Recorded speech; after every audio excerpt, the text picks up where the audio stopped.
I'm Rick Smith, and this is Labor History in 2. On this day in labor history, the year was 1943. That was the day 50,000 striking rubber workers ended their 5-day walkout in Akron, Ohio. It was World War II, and the no-strike pledge was in full effect. Bosses were awash in defense contract profits. At the same time, they used the no-strike pledge to violate collective bargaining agreements, crank up assembly line production, and ignore grievances.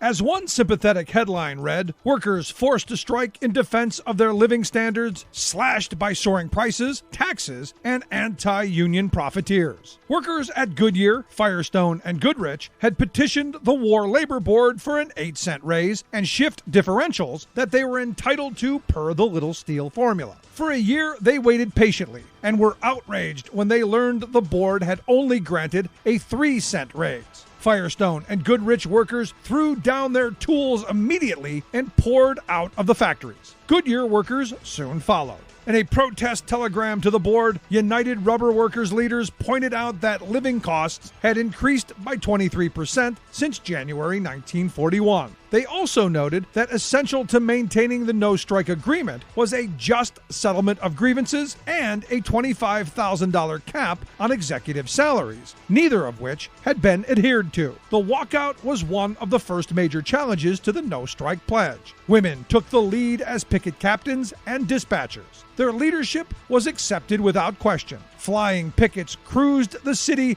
to enforce picket lines. Black workers at Firestone, impressed by the union's fight for equal rights, figured prominently in the strike. Workers returned to the job with their spirits high, having forced the board to reconsider their demands. Labor History in 2 brought to you by the Illinois Labor History Society and The Rick Smith Show.